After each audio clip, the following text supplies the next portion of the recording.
Hey, courageous school leaders. Welcome to Lead Beyond Limits, the space where school leaders like you gain unfiltered insights from educators, uncover the hidden barriers holding your staff back, and get practical strategies to lead with confidence. If you're ready to tackle the real challenges in your schools and create the clarity your team needs to thrive, you're in the right place. Let's dive in and get to work. Hey, happy Monday, courageous leaders. This is Dr. Demia. I hope you all are doing exceptionally well. This is the ending of the first month of school for some people who started after Labor Day. I hope that you have found some momentum in your school buildings. Okay? All right, let's get started. Got a lot to cover today. So, for the past 3 weeks, we've been talking about Spark. And I want to touch upon the R today in Spark. Okay. So let me paint a picture for you first. So picture this. 2 schools, same grade level, same benchmark results. But when we put student work on the table, there was one truth that was really obvious. At school A, students could circle the right answers. At school B, students had to explain their thinking. Same score, different depth. And in education, too many times, especially public education, we cover breadth instead of going deep. When you see that, and school A has the right answers and school B had to explain their thinking, that's when leaders start to realize that benchmarks tell you if, but student work tells you why. And that's why today we're focusing on the R in Spark. Okay? Read, reveal, refocus. Welcome, everyone. Welcome to Lead Beyond Limits. I'm Dr. Demia. And this September, we're building on a 5-part leadership rhythm called Spark. Spark, S, select and set. P, prove precision. A, assess ahead. R, read and reveal. And K, keep score. So in week 1, we selected the standard. In week 2, we proved precision. And in week 3, we talked about how we assess ahead. And today, we're going to put student work at the center. This is the nugget that a lot of people don't dig deep enough. They do it, but not to the depth that it really deserves. Because that's where the real story lives, okay? So we know that benchmarks have their place, right? They can tell us the percentage of students who are on track or proficient. But here's the problem that leaders run into. They tell you how many students got it right, but not how students are thinking. Benchmarks can tell you who is behind, but not why they're behind. Benchmarks can also give you rows of numbers, but they don't give you a narrative that your staff and community can rally around, or your board, if you're at a charter school, your board that can actually understand it, right?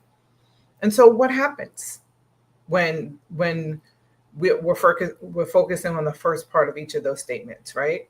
Telling you how many, telling you who is behind, giving you rows of numbers. What happens when that happens?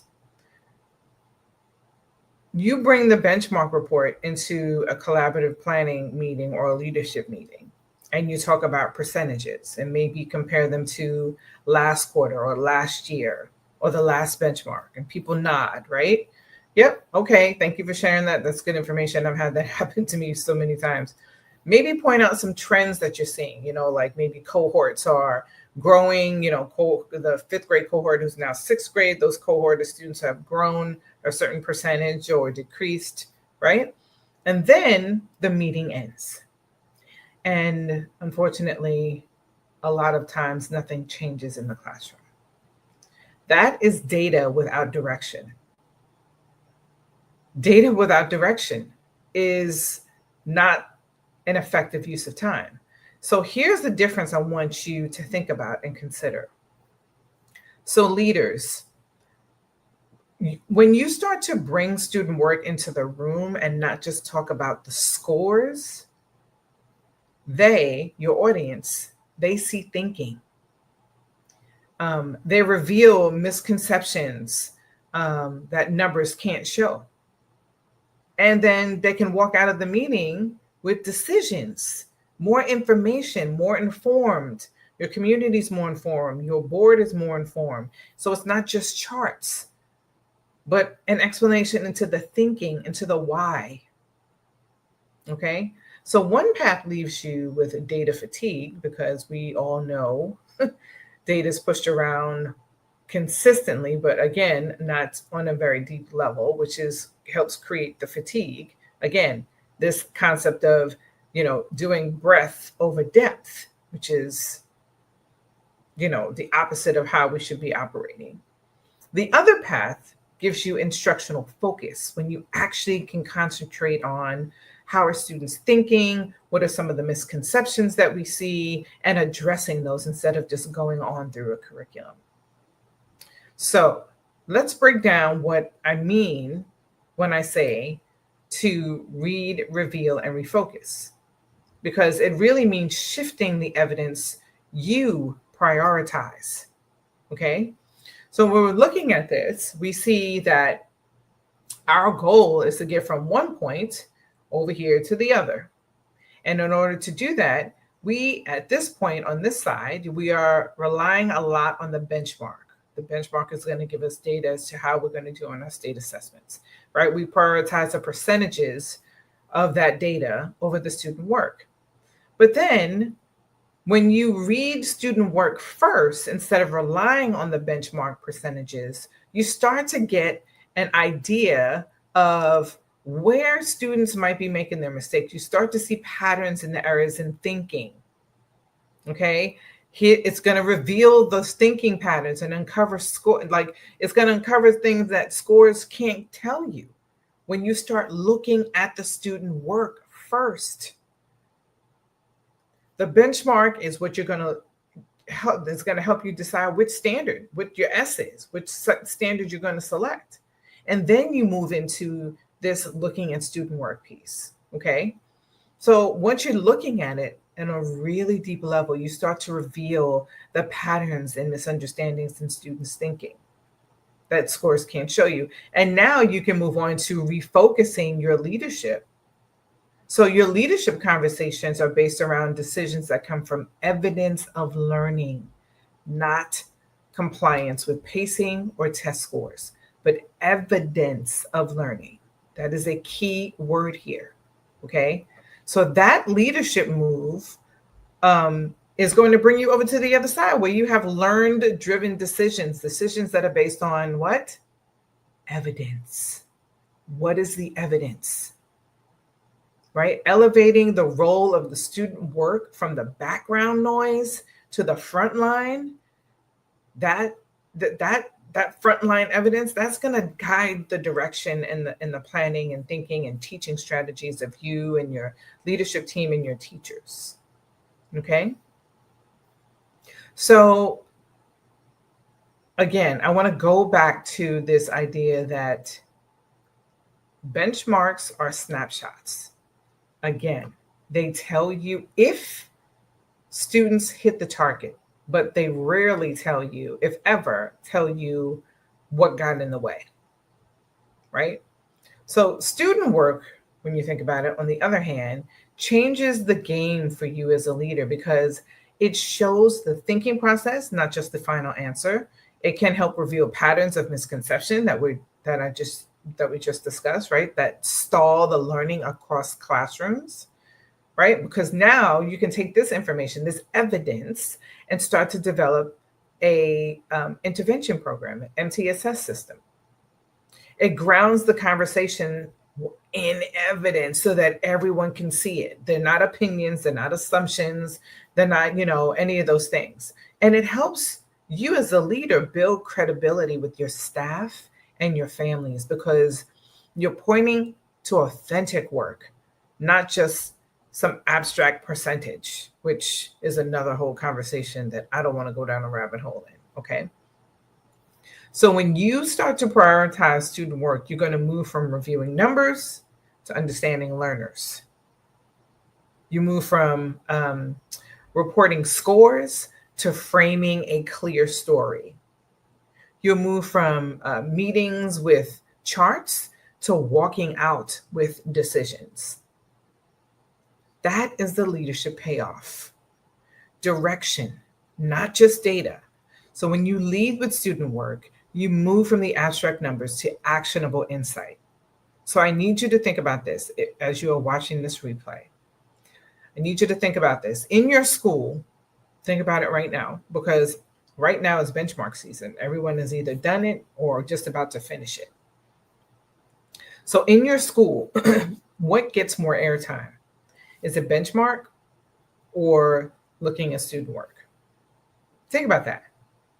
Drop that in the chat so I can see as a form of data, like how many people are actually using benchmarks to guide their decisions or the student work. So drop that in the chat for me. Now, if you have a moment to grab your clarity and confidence guide, I need you to open your guide, and under the control your narrative section of the guide, I need you to jot this down. Right now, our evidence story comes mostly from blank. Right now, our evidence story comes mostly from blank. Is it benchmarks, walkthroughs, gut checks, right? And you need to be clear on this to know where you and your leadership team are, because leaders who control their narrative decide which evidence will lead their story. Okay? So here are some things you may hear as you are shifting towards this evidence prioritization. Here's some pushback that you may hear from your staff or members of your other members of your community, because I've heard this a lot, especially as a principal. Benchmarks are already overwhelming. Why add student work? Here's how you can reframe that. Student work is an extra.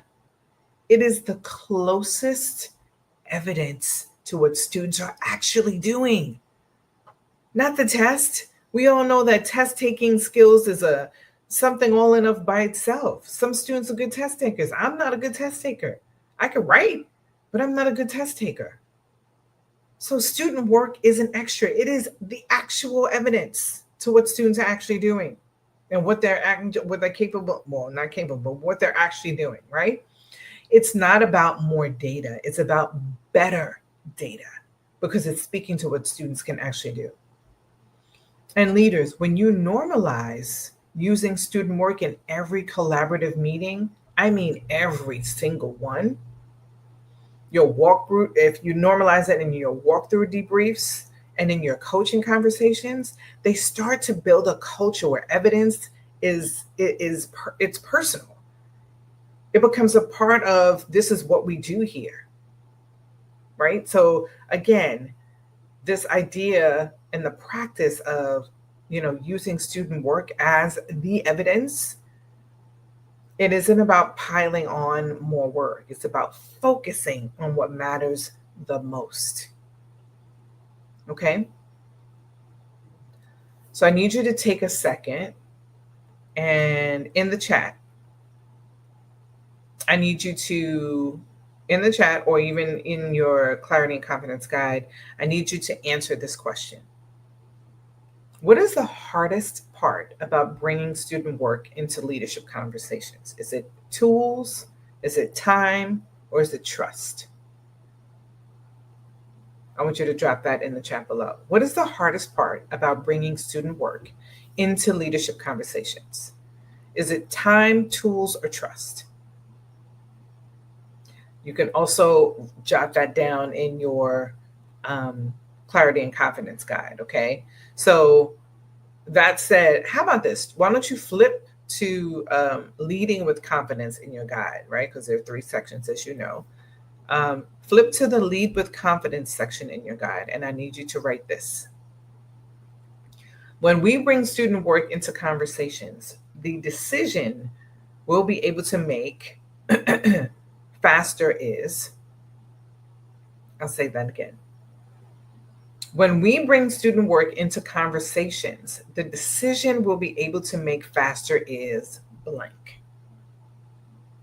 Because that's what confidence as a leader looks like. You're not hoping, you're not guessing, but you're deciding based on evidence that is right in front of you.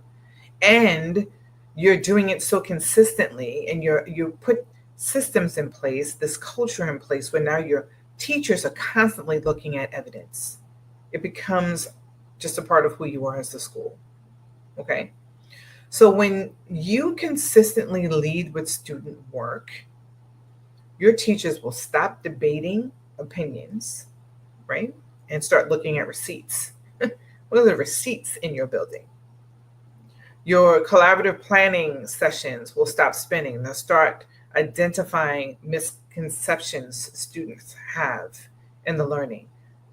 This also brings a microscope to, the teacher and the teacher's learning target. Like, how is the teacher planning around the learning target? I know we use a lot of curriculums where teachers just open and read, but how is the teacher making adjustments, checking for understanding, those kinds of things, right? When misconceptions are identified, are we waiting for the misconceptions to be identified at the exit ticket, or during the several checks for understanding during the lesson?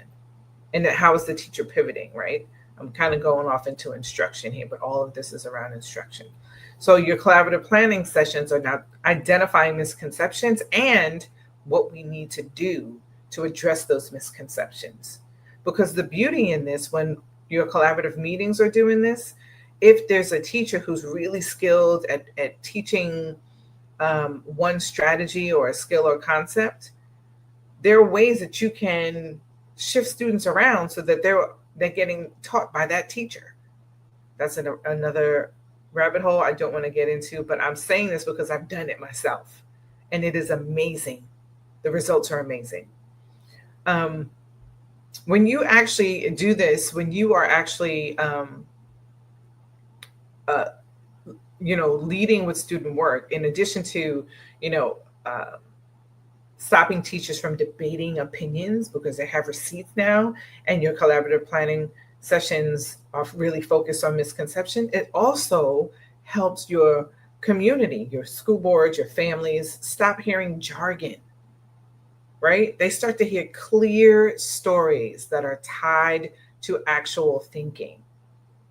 And so this is not just leadership clarity, right? This is really leadership credibility.